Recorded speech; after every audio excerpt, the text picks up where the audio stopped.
I have been hit with the winter blues, mommy burnout, and stay-at-home mom depression. It's the hardest thing I've had to do in my entire life. It's going to uplift you, which is going to fuel your motivation. Huge for mental health. And let me tell you why.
Hey everybody, and welcome back to the channel. Rose here. It is February 2nd. Happy Groundhog Day. Well, it's Groundhog Day. Again? But moreover, Happy New Year. I fully intended to bring you this video a whole month ago. However, I have been hit with the winter blues, mommy burnout, and stay-at-home mom depression. It certainly doesn't help that you feel a crash after the holidays. Not just from all the hype and activity and excitement, but from the junk food, the sugar, and the alcohol. I indulged pretty much the entire month, so I crashed really hard. It's okay, sweetheart. Come here. I'll get it. Come here. Come on, come on. Come over here. Crisis averted. We have an ant infestation, and poor child's freaking out. They bite. We live in the woods. The ants are like, they're monsters up here. So anyway, I digress. Where was I? Oh boy.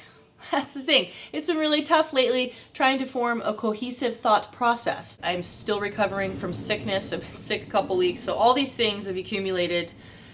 It's just been a rough go. I am a person that is always affected by winter. I get that seasonal effectiveness disorder. It's even worse now with children. It's gonna be cold. It's gonna be gray. And it's gonna last you for the rest of your life. And when they said El Nino was coming this winter, they were not lying. We have been having so much rain. It's like I'm living in Seattle. I live in California, you guys. It's been raining 4 or 5 days a week, no joke. I don't remember the sun anymore. Like, where is the sun? So I'm not getting the vitamin D, I'm not getting the fresh air and the exercise and the outside activity that I thrive on so much. And so that has taken a serious toll on my mental and emotional fortitude, which trickles down to my family. That affects my children, that affects my marriage, my household responsibilities, my YouTube channel, my hobbies, like things I enjoy doing. It's like it all just, there's no words. So I finally feel like the fog is lifting a little bit and I'm able to film this video finally. It's not exactly what I intended it to be, but that's okay. Because I've been in this rut, if you will, for the last 4 or 5 weeks, I've had a lot of time for self-reflection and introspection, which leads me to the topic of today's video. This time of year, despite it being the heart of winter, which I so loathe, I also love it because it is a time for a clean slate, a new beginning, a fresh start. A time for reflecting and reevaluating on the years past and examining yourself and your progress or no progress. or growth or no growth. In my opinion, if you're not moving forward, you're moving backward. And the only way to do that is to take it in stride year by year or small doses over time. So what better opportunity than this very time of year to prepare for growth and personal development? Research suggests that writing down your goals, you'll be more likely to succeed at accomplishing them. I've always been a fan of journaling, note-taking, to-do lists, checklists, that sort of thing. So I wrote down in my journal in all these areas of my life that I would like to make improvements or do differently this year. In doing that, I kind of just came up with, out of nowhere, the 8 H's. I don't know how it came to me, but it just did. And it just makes it easier for your thought process and your planning and your goal setting. So over the last few weeks of this slump that I've been in, I've had a lot of time to do a deep dive into these goals that I've set for myself for this year. And I've done a lot of revising, adding, taking away, and I think I'm feeling pretty good with my list. And I think that this is a really good strategy to share with you guys. Fellow friends, stay-at-home moms, anybody. I'm hoping that it brings you the same inspiration or empowerment for your goal setting of this year and how you want to go about doing that and how to set you up for success. So without further ado, you guys, let's get into the 8 H's of goal setting for 2024. Woo-hoo-hoo! 3 days later. As much as I wanted to give you all of this amazing content in one video, it's not realistic for me for a couple reasons. One, I have 2 small children. 2, each category of the 8 H's truly deserves its own video. So I've decided to make this an 8-part video series. It's realistic for me to film and give you quality content, okay? I do want to provide you guys with optimal quality content, not only for your education, but also for your entertainment. I want to wrap up today's video with something very important. It sets the foundation for the 8 H's, and that is setting your soul goal. So what is a soul goal? A soul goal is your goal as a whole. It's a primary goal to keep at the forefront of your mind and the center of your heart. That is your reminder for your individual personal growth that nourishes your soul. In a lot of goal setting videos that you see nowadays, you hear a lot of word of the year, okay? So in essence, that's what this is, but there's so much more to it than just a word and how it's going to serve you and your goals. It's intended to shift and improve your overall everyday mindset. It embodies your character building core values, and it helps you to be the best version of yourself. When all else fails, this is what gets you through the day and provides you with a feeling of gratification and some level of accomplishment. The reason why your soul goal is your primary foundation for the 8 H's, for your other goals in your life, is that it's going to uplift you, which is going to fuel your motivation. Before I get into my soul goal for 2024, I'm going to read a quote that I found very profound and that I think will be very impactful for getting you to think about your soul goal. All right, here we go. Crippled in the mind, some can no longer bring home their soul in the mosaic of their thinking pattern.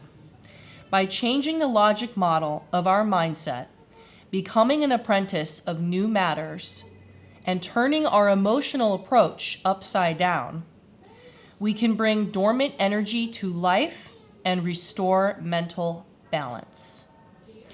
By Eric Pevernaghy.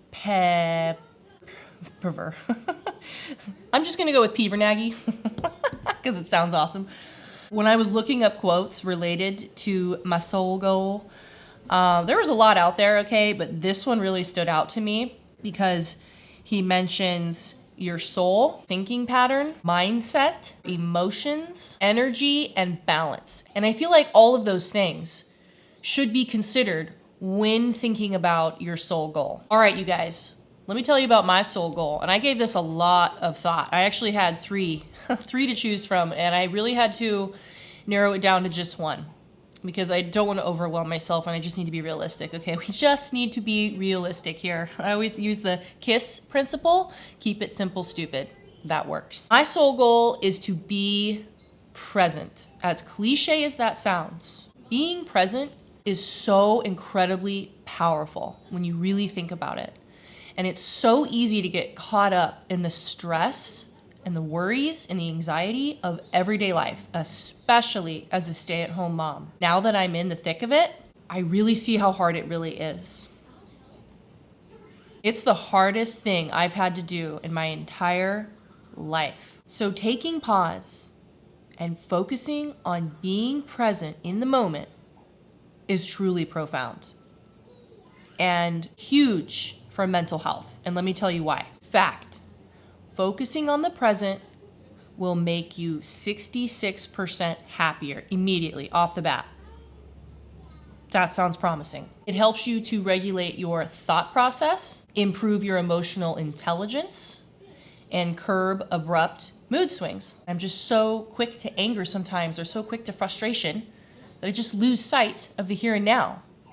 Not good. Being present forces you to slow down, which I have a really hard time with. I live in this constant state of urgency. I don't know why. It's like the sooner I get through this stressful thing, the sooner I can relax. I think that's where my mindset is, and that's not good either. It just puts undue stress on myself and my kids and my husband, and just not good. So forces you to slow down and truly absorb the experience, which in my opinion is where the true blessing of life resides, in experiences. Not places, not things, experiences. It's an automatic reminder to be grateful.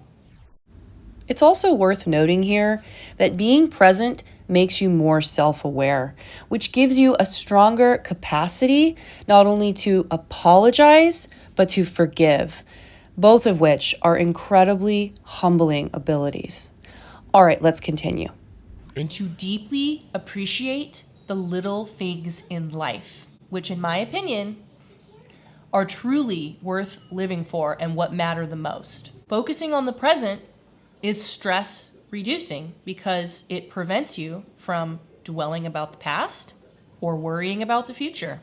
I myself am a victim of both, more so worrying about the future because the future's unknown, and that's a scary thing. I think we as people, we like to live in a comfort zone of knowing. Not knowing is not necessarily a bad thing. Into the end. So reducing stress, total win. And finally, being present will allow me to truly soak it in so that I can remember these things later.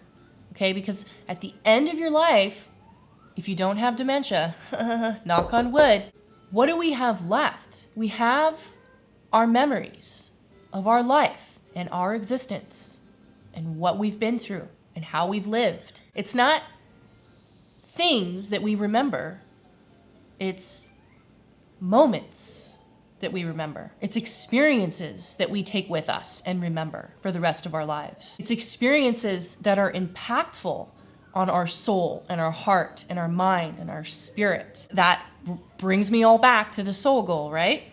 So soaking up the sweet moments in my marriage, soaking up the precious milestones of my children, these moments in the early years of infancy and toddlerhood are so incredibly fleeting. That's what everyone always tells me, but I am experiencing it now. My daughter's almost 3 years old. Holy cow. Holy cow. Okay, my son's almost a year. It's just insane. But it's not just about my marriage and my children. It's also just for myself. Just for myself. Soaking in blissful occasions a walk in nature, maybe a holiday or a birthday or a family occasion where everyone's together and laughing and joyful, whatever it is. Taking pause, looking at the experience as a whole in that moment, acknowledging it, appreciating it, taking value away from that moment. What's the quote from Hitch? I feel like it's on the tip of my tongue. That has always stuck with me since I've seen that movie. Granted, I've seen that movie a lot. It's not how many breaths you take. It's the moments that take your breath away. Yeah! That's what it's all about right there. I love that. Genius. Well, you guys, on that note, I hope this gets you thinking about what your soul goal is for this year, 2024. If you're watching this and it's years later, whatever year is ahead of you or year you've just begun. When it comes to this video series of the 8 H's for goal setting, make sure that you have a pen and paper ready because you're definitely going to want to write down what I have to tell you guys. Do you have a pen? I don't think I have one.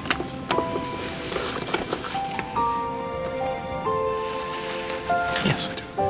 I am so happy that I got this video done before the baby woke up from his nap. That is such a little win. I'm gonna just take a moment to be present in this moment. All right, you guys, thanks for watching. I'll see you in the next video. Have a great rest of your day. Bye. All we have is swimming in the ocean, and all we can do is be the best that we can. All we want is running down the mountains, and all we need is flowing through the trees, and all we have is swimming in the ocean, and all we can do is be the best that we can. All we want is running down the mountains, and all we need is flowing through the trees, and all we have is swimming in the ocean, and all we can do is be the best that we can be.